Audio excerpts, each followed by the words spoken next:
السلام عليكم ورحمة الله تعالى وبركاته. الآن نحن بعد العودة من الزيارة للوالدين في حي الأندلس، لكن في غياب الوالد رحمه الله تعالى يوم الأربعاء 3 شتنبر 2025.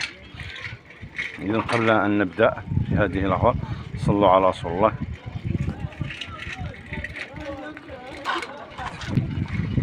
السلام عليكم. إذن بسم الله الذي يضرب اسم الشيخ الله ولا السماء السميع العليم ولا حول ولا قوة لا حول ولا قوة.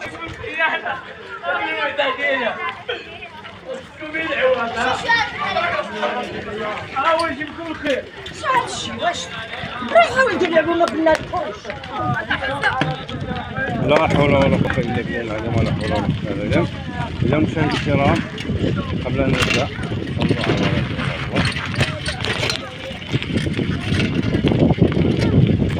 بسم الله وتوكلت على الله ولا حول ولا قوة. بسم الله الذي لا يضر مع اسمه شيء في الأرض ولا السميع العليم.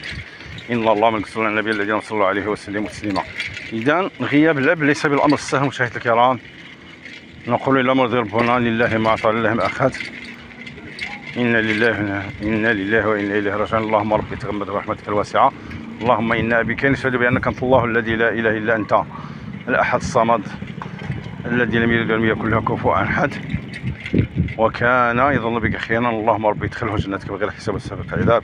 اللهم ربي متعه في البرزخ إنك على كل شيء قدير. اللهم نعيمه ببرزخه. اللهم ادخله جنتك بغير حساب وسابق عذاب. اللهم لا تحملنا ضيل وجهك الكريم. اللهم إن كان مسلما فتجاوز عن سيئاته وإن كان محسنا بإحسانه. اللهم قابله بعفوك لا بعدلك إنك على كل شيء قدير. ولا حول ولا قوة إلا بالله العلي العظيم. ولا حول ولا قوة إلا بالله.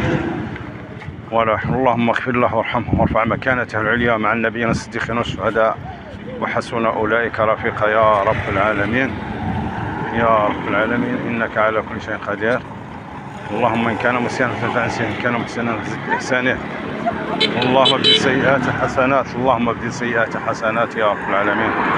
اللهم ابدل سيئات حسنات. اللهم ابدل سيئات حسنات يا رب العالمين. اللهم تجاوز عنه. اللهم تجاوز عنه إنك على كل شيء قدير. ولا حول ولا قوة إلا بالله العلي العظيم.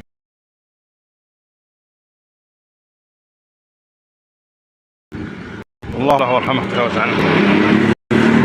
لا بيعدك إنك على كل شيء قدير.